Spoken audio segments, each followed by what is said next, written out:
il a décidé de travailler dans le temple au sud. Le temple qui porte aujourd'hui le nom de Abu Simbel.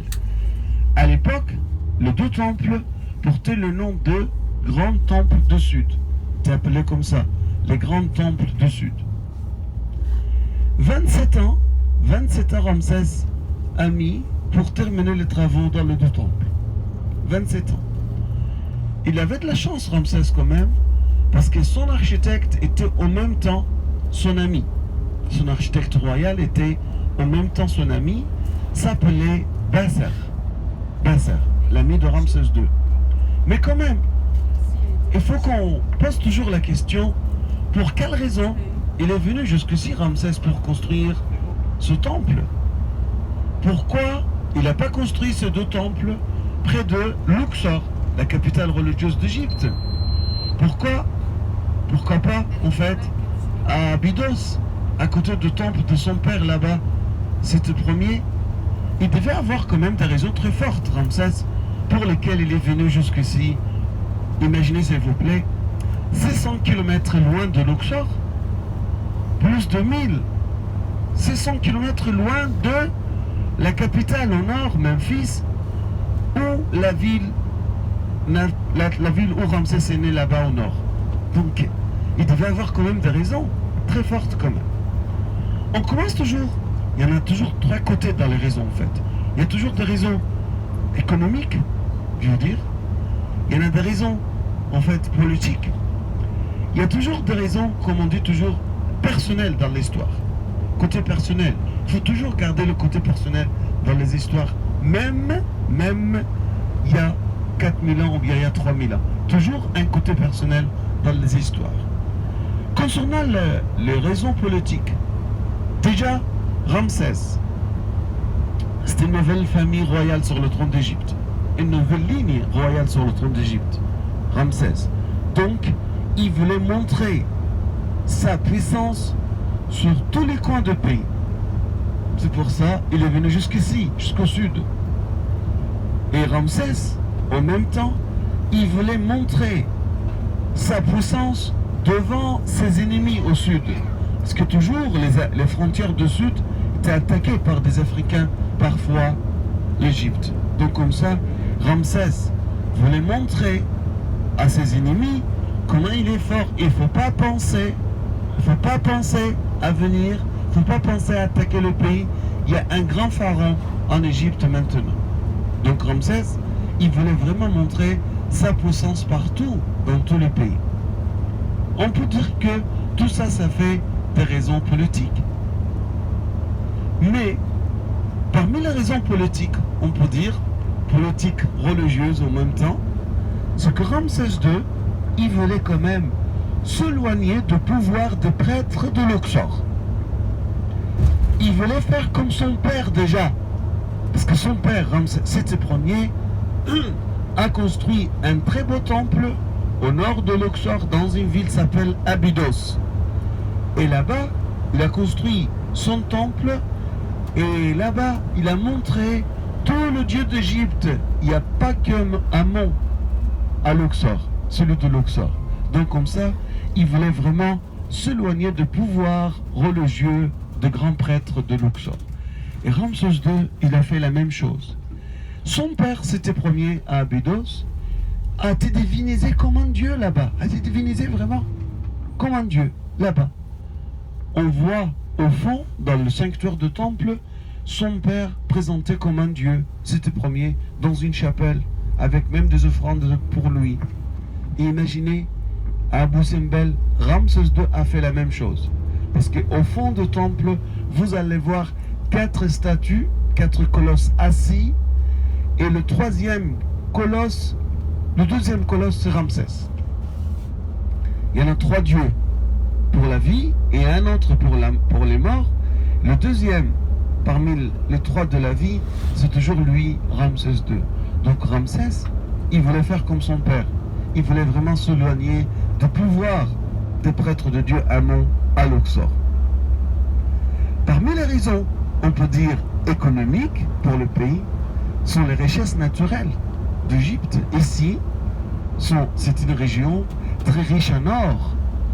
Les mines d'or d'Égypte sont concentrées là, à la frontière. Surtout les montagnes près de la mer Rouge, ce côté là-bas, à gauche. Et en plus, des pierres précieuses, bien sûr. Ces montagnes, c'est une richesse d'Égypte quand même, ces montagnes. Donc comme ça, Ramsès voulait, on peut dire, surveiller les richesses naturelles d'Égypte au sud. Le côté personnel dans l'histoire, c'est quoi? C'est que la famille de sa belle femme aimée, son amour, Néfertari, avait des origines nubiennes, Néfertari. Sa famille, c'est une grande famille nubienne. C'est pour ça Ramsès II voulait montrer devant sa famille nubienne comment il aime sa femme. En l'honneur de sa femme, Néfertari est venu jusqu'ici pour montrer à toutes les familles nubiennes comment il aime sa femme Néfertari. Parce que Néfertari était élevé avec Ramsès aussi, comme l'autre architecte. Les trois, ils étaient très amis quand même dans le palais de roi Séti Ier. Donc, Ramsès II, un grand nom dans l'histoire d'Égypte, on l'appelle toujours le roi soleil du pays. Le roi soleil d'Égypte, Ramsès II. Il y en a 11 rois s'appelaient Ramsès. 11 rois s'appelaient Ramsès. Et son nom Ramsès, c'est toujours le nom de naissance. Ra-Ménès.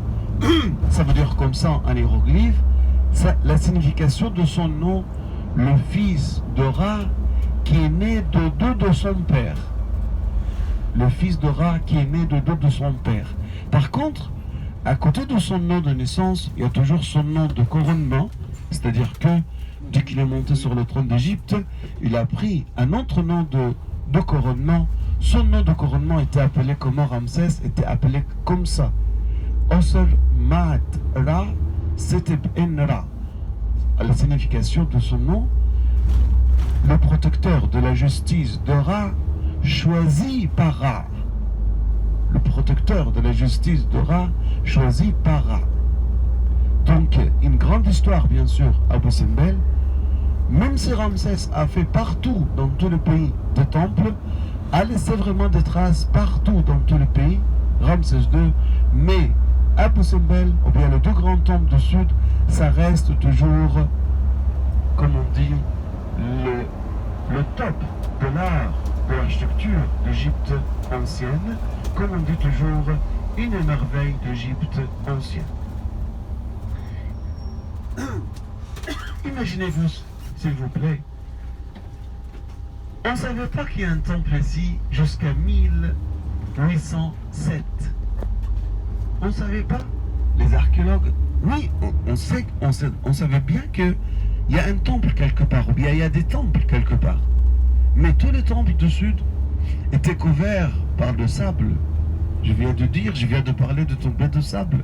Donc comme ça, temple d'Abou Simbel, comme tous les autres temples, les deux temples, ils étaient ensablés. Jusqu'à 1807, c'était quand même une grande aventure par une dame suisse avec son mari, sont deux archéologues, très connus quand même.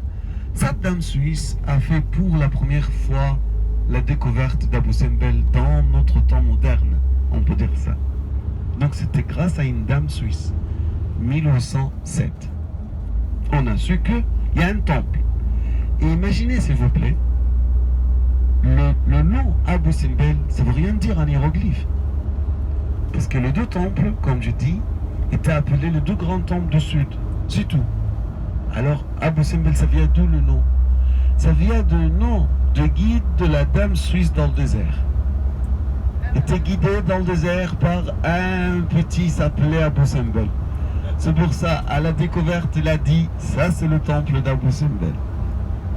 Il a ramené après ce monsieur, il a ramené sa famille, vivait autour du temple comme des gardiens, et petit à petit le village, on peut dire, est né, et le village s'est beaucoup grandi pour être une ville aujourd'hui, une belle ville, pour immortaliser le nom de ce guide de désert pour la dame suisse. Alors, Abou Simbel était le nom de ce guide de désert quand même, pour la dame suisse dans son aventure vraiment pour la découverte du temple Sud.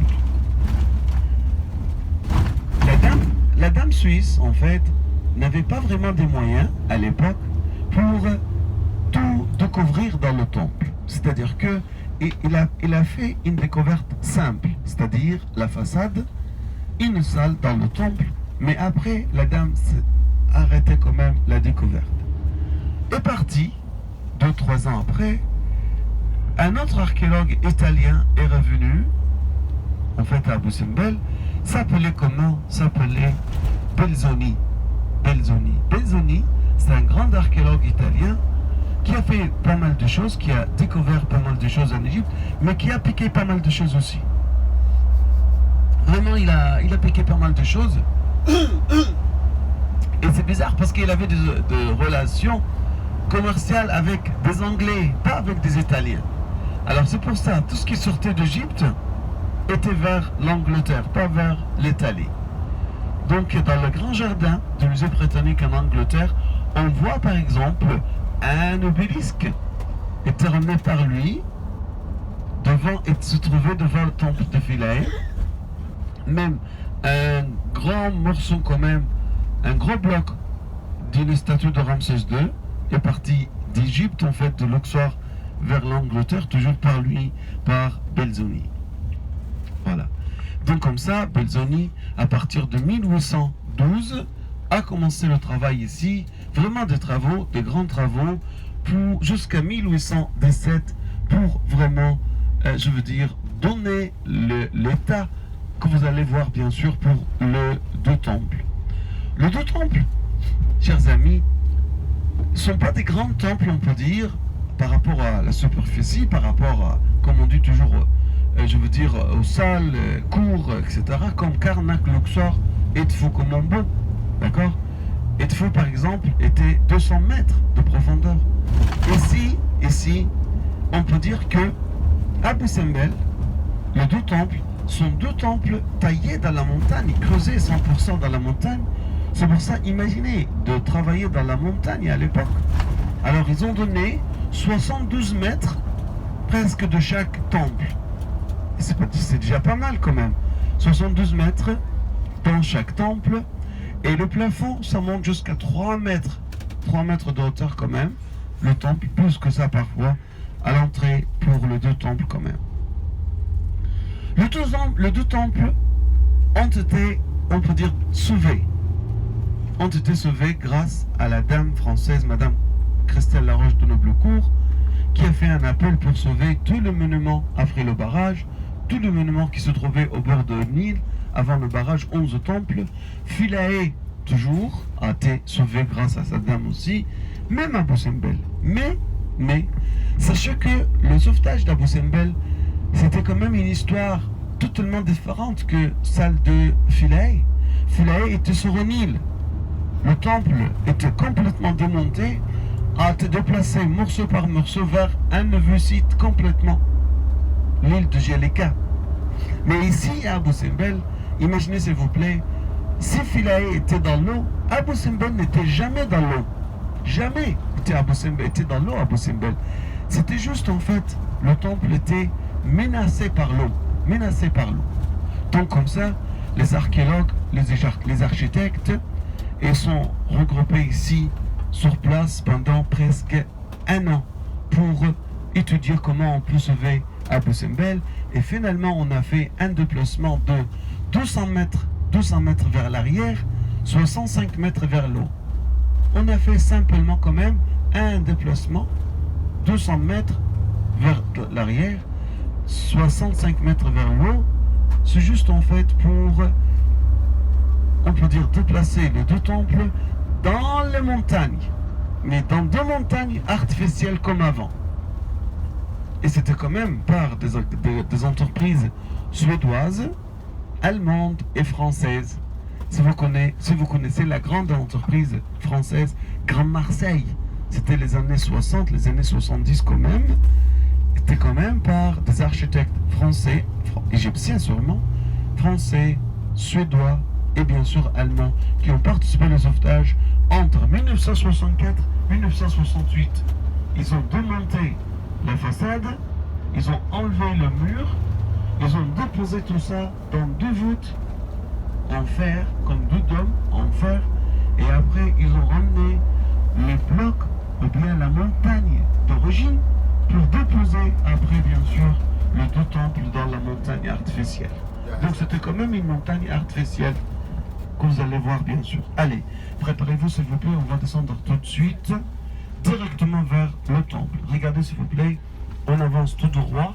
Il y en a des toilettes, On prend quand même un petit moment pour aller aux toilettes avant. Regardez s'il vous plaît, on vient par là.